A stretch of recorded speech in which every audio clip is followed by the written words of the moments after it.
राधे राधे। जय श्री श्याम। दोस्तों, आपका स्वागत है आपके अपने चैनल हिंदू भजन कथा। कथाएं व भजन सुनने के लिए कृपया चैनल को सब्सक्राइब करें। आज यानी 12 अक्टूबर 2024 को हम दशहरा के रूप में मना रहे हैं। दशहरा, जिसे विजयादशमी भी कहा जाता है, भारत का एक प्रमुख हिंदू त्योहार है जो बुराई पर अच्छाई की जीत का प्रतीक है। यह आश्विन माह के शुक्ल पक्ष की दशमी तिथि को मनाया जाता है। दशहरे का महत्व पूरे भारत में अलग अलग रूपों में मनाया जाता है, लेकिन इसके पीछे की मुख्य कहानी भगवान राम और रावण के बीच हुए युद्ध पर आधारित है। आइए दशहरे की पूरी कहानी को विस्तार से समझते हैं। रामायण के अनुसार दशहरे की कथा। दशहरे की सबसे प्रसिद्ध कहानी रामायण से जुड़ी हुई है। रामायण के अनुसार भगवान श्री राम अयोध्या के राजा दशरथ के पुत्र थे। एक दिन राजा दशरथ ने अपनी पत्नी कैकेयी को दिए गए वचन के अनुसार राम को 14 वर्षों के लिए वनवास भेज दिया। राम के साथ उनकी पत्नी सीता और भाई लक्ष्मण भी वनवास पर गए। वनवास के दौरान लंका के राक्षस राज रावण ने माता सीता का अपहरण कर लिया और उन्हें लंका ले गया।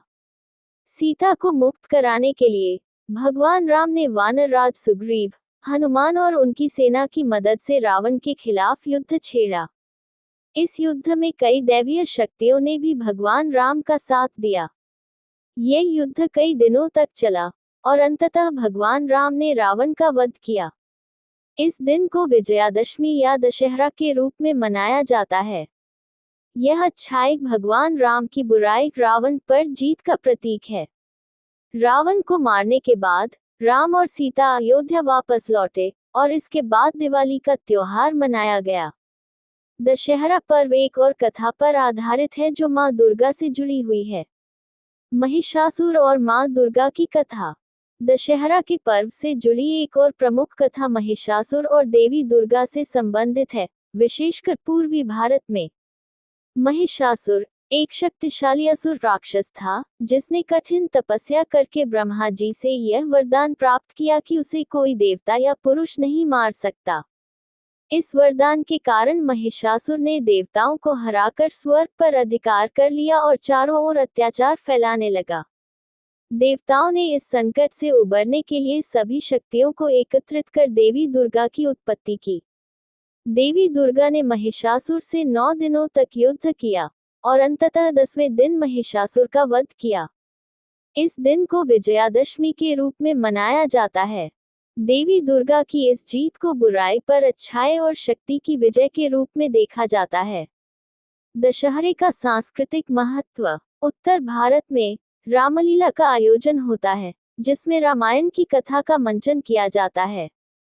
दशहरे के दिन रावण, मेघनाद और कुंभकर्ण के विशाल पुतलों का दहन किया जाता है, जो बुराई के अंत का प्रतीक है। पश्चिम बंगाल में दुर्गा पूजा के रूप में मनाया जाता है, जहां देवी दुर्गा की मूर्तियों की पूजा की जाती है और अंतिम दिन मूर्तियों का विसर्जन किया जाता है।